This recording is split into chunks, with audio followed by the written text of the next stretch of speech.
know there's one way to deal with her, which is a horrible thing to show kids when they're playing a game, but the solution of this is to give her a big smack upside the head.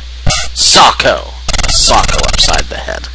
She's out like a light, and her purse drops to the ground. Now you stand over the lady you just knocked out. I wouldn't advise standing here much longer. Now, I'm not 100% positive about this. I'm not going to bother trying, but I think if you leave this and you just move on, then you will see her again and she'll try to shoot you again. But once you take her handbag, well, you can bet there's a gun inside it. I just want to look at her. See what it says. Looks like you hit her pretty hard. She's out cold. Your boxer skills come in handy. Let's look at her handbag. It's a black handbag. Let's open it up. The handbag. Cosmetic, $20 bill, and a gun too. So there's another $20 bill. We can now officially afford to pay off both muggers. That's about all we can do. Take the gun too, and the cosmetic. We'll look at them, and then we're gonna be on our way.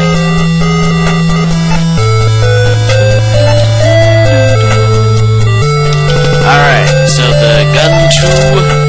It's a Saturday night special, a small gun that you can get anywhere.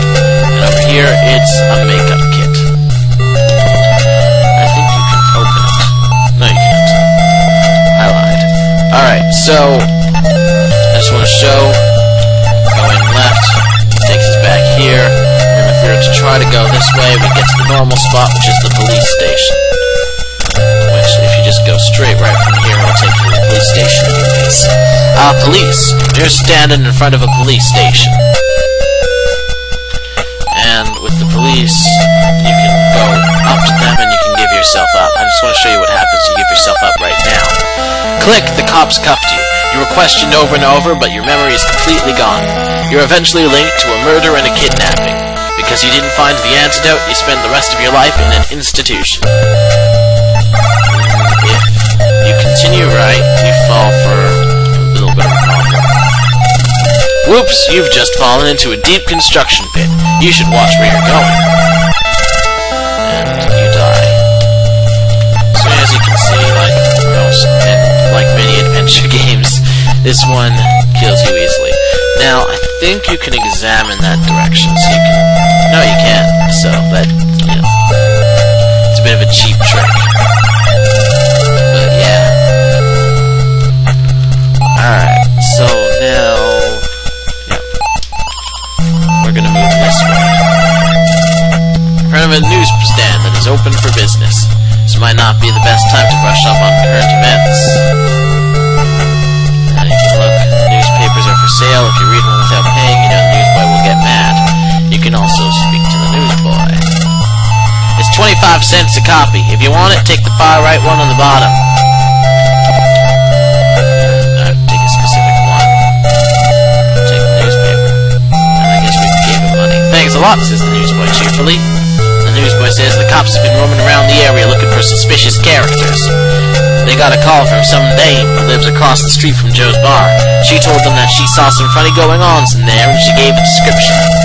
That fits you. Better watch your step. That's helpful. Let's look at the newspaper. The headline reads, "The Japanese bomb Pearl Harbor." So now we have a precise date that this all takes place. The newspaper isn't particularly useful, but, you know, actually is there anything else in the newspaper? Do that. Mostly the guy gives you a bit of information. Might help you out. The newspaper itself is useless. Can we take another newspaper? You can't take it. No. Alright, answering my question quite straight up. So now we continue this way. And this is Pete's All-Night Gun Palace, written in horrible writing. You're standing in the street in front of Pete's All-Night Gun Palace. Guns and ammo. So basically, you can open that. You can go inside. And that's Pete. You want something? Don't whip out your gun or anything like that, because he will shoot you first. He has a gun packed right behind there.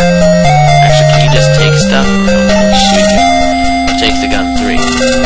Thanks for bill. Well, it takes it automatically. But yeah, there's an extra gun in there. Now, I just want to see something. Because if you need more bullets, these are the ones you want. The 9mm cartridge. And the 38 special round nose rifle. Maybe I have it backwards. And this is a standard military issue German Luger. Anywho, you need to get those bullets if you want to use that gun. And there's not really any purpose, just something fun in the game. Nothing in the wastebasket. And, oh look who it is. The mugger blocks your way. His black eye shines as a souvenir of your last encounter. Okay, hotshot. I wouldn't try that again if I were you. Give me your money, now! Now, thankfully, he's a bit of a dope. We gave him a black eye there. Socko! A swift jab to the mugger's left eye sends him reeling back in pain. He quickly runs away. This is Peoria Street. A blue cab is waiting. So there we go. We actually should have gotten Peoria when we looked at the map in the car.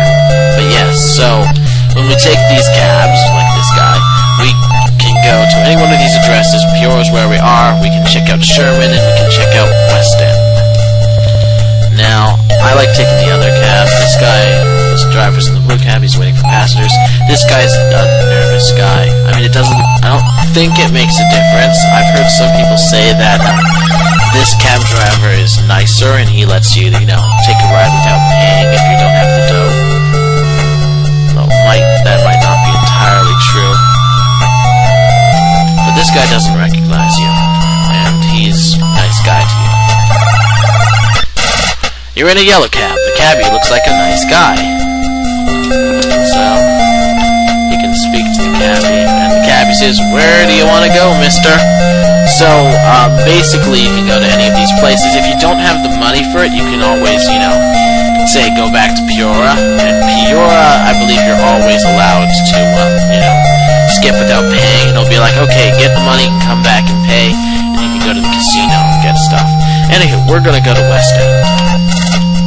The cabbie accelerates. As you arrive at your destination, he looks at the meter and says, "Here you are, you owe me 75 cents. Which we will pay. I just want to try something. Cabbie says, "Hey bub, you haven't paid yet. Pay before getting out." No, you get arrested. Okay. So I guess he's not nicer than the other one. But then in the description. Alright, so coins. Now, you pay here. There's glass here, if you can't tell from their drawing style. So you can't shoot him or anything. You give the cabbie his fare, he says with a smile, "Thanks for the fare, Mac." Alright. So this is the entrance to the expensive-looking Stanford Arms. Now, if you recall... just want to see something. Examine West End. No, you can't do that. Alright. It's not like examining spells in the other game where you can, remember what told you the spell. Anywho, this is where Joey Siegel lives. The Joey Siegel that I kind of spoiled was the dead guy, the owner of the bar, and the guy, he ordered all the stuff. Open the door. So let's go inside and check out his place. The lobby looks extremely clean, the white pillars add a nice touch. Now, in order to get up to his room, this isn't a normal button, this is a slot. It looks like a slot for a card or something. And we have... where is it? There it is. The card that was shoved in our pocket with the... it takes us up to his penthouse, so let's go. I've got sniffles. As soon as you put the card into the slot, the elevator doors swoosh open with a Socko. Because that's the sound things make in this game. Socko. Use the card again. That's a cool system. I've never actually been in a place that uses, cards instead of numbers. If somebody has, tell me where it is, because that would be cool. The elevator door slides shut and begins moving. You have no choice but to go along for the ride. The elevator stops and the door slides open. Do they have those in the